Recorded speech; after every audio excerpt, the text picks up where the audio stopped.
నమస్తే welcome to 9 TV నేను ప్రియాంక. భారతదేశం వేల సంవత్సరాల చరిత్ర, అపారమైన సంస్కృతి, ఆధ్యాత్మిక వారసత్వానికి నిలయంగా ప్రపంచవ్యాప్తంగా గుర్తింపు పొందింది.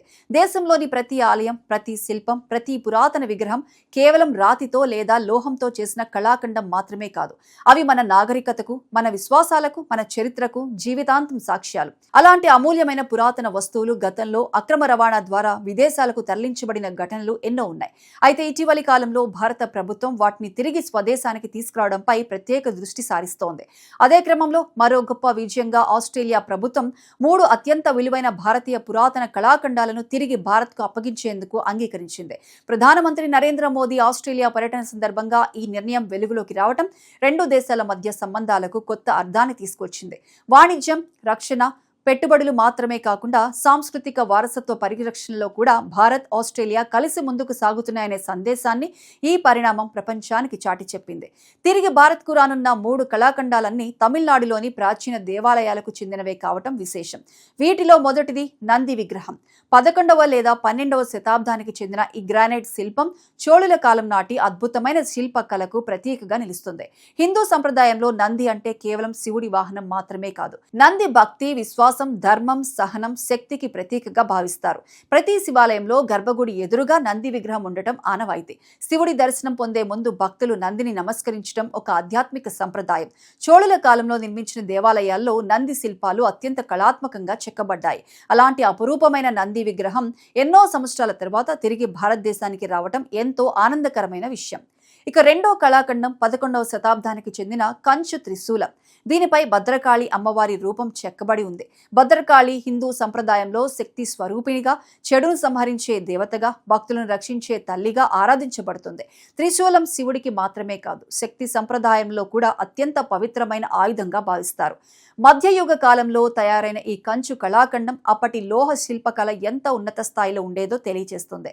శాస్త్రీయ పద్ధతుల్లో రూపొందించబడిన ఈ విగ్రహం ఆధ్యాత్మికతతో పాటు భారతీయ కళా వైభవాన్ని ప్రపంచానికి పరిచయం చేసే అరుదైన సంపదగా గుర్తింపు పొందింది.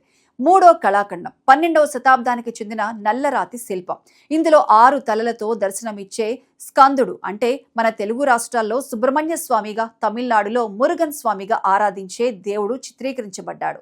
తమిళ సంస్కృతిలో మురుగన్కు అత్యంత ప్రత్యేక స్థానం ఉంది. పళని, తిరుచెందూర్, స్వామిమలై, తిరుపరంకుండ్రం వంటి 6 పవిత్ర క్షేత్రాల్లో ఆయనను కోట్లాది మంది భక్తులు ఆరాధిస్తుంటారు. 6 తలలు జ్ఞానం, ధైర్యం, విజయం, శక్తి, కరుణ, దైవత్వానికి ప్రతీకలుగా భావిస్తారు. ఈ శిల్పం చోళుల కాలం నాటి అద్భుత శిల్పకళకు నిదర్శనగా నిలుస్తోంది. ఈ 3 కళాఖండాలు ఒకప్పుడు తమిళనాడులోని దేవాలయాల్లో భక్తుల పూజలు అందుకునేవి.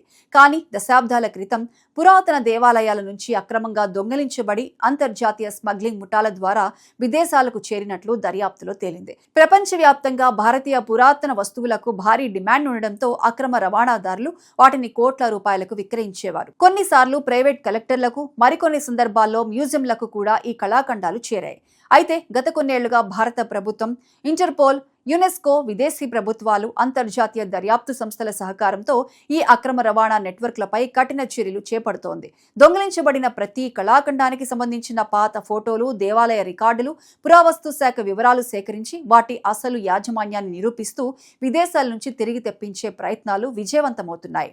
ఇప్పటికే America, Britain, Australia, Canada, Germany, Singapore వంటి అనేక దేశాల నుంచి వందల సంఖ్యలో భారతీయ పురాతన వస్తువులు తిరిగి స్వదేశానికి వచ్చాయి.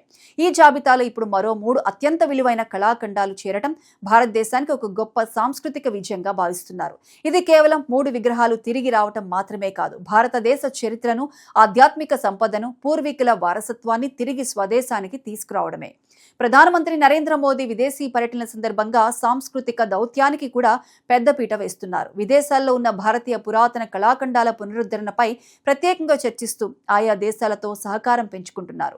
ఈ నేపథ్యంలో ఆస్ట్రేలియా ప్రభుత్వం 3 కళాఖండాలను భారత్కు తిరిగి ఇవ్వాలని నిర్ణయించడం 2 దేశాల మధ్య ఉన్న విశ్వాసానికి నిదర్శనంగా నిలిచింది. ఇది కేవలం దౌత్య విజయం మాత్రమే కాదు, చరిత్రకు జరిగిన అన్యాయాన్ని సరిదిద్దే చర్యగా కూడా భావిస్తున్నారు.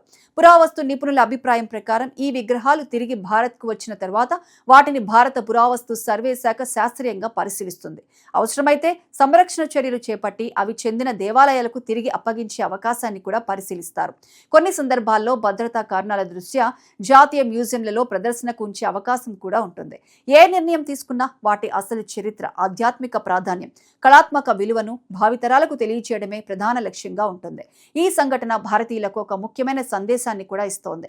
మన పురాతన దేవాలయాలు, శిల్పాలు, విగ్రహాలు కేవలం మతపరమైన వస్తువులు మాత్రమే కాదు, అవి మన సంస్కృతికి మూల స్తంభాలు. వాటిని కాపాడుకోవడం ప్రతి భారతీయుడి బాధ్యత.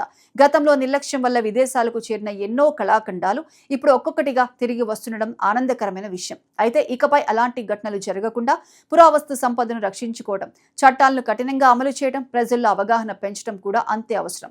మొత్తానికి ఆస్ట్రేలియా నుంచి తిరిగి వస్తున్న నంది విగ్రహం, భద్రకాళి త్రిశూలం, 6 తలల స్కందుడి శిల్పం కేవలం 3 పురాతన వస్తువులు మాత్రమే కాదు, అవి భారతీయ ఆధ్యాత్మికతకు, చోళుల కళా వైభవానికి, తమిళనాడు దేవాలయ సంప్రదాయానికి, భారత నాగరికత గొప్పతనానికి ప్రతీకలు. దశాబ్దాల తర్వాత అవి మళ్లీ భారత మట్టిని తాకబోతుండడం ప్రతి భారతీయుడు గర్వపడే చారిత్రక ఘట్టంగా నిలిచిపోతుంది.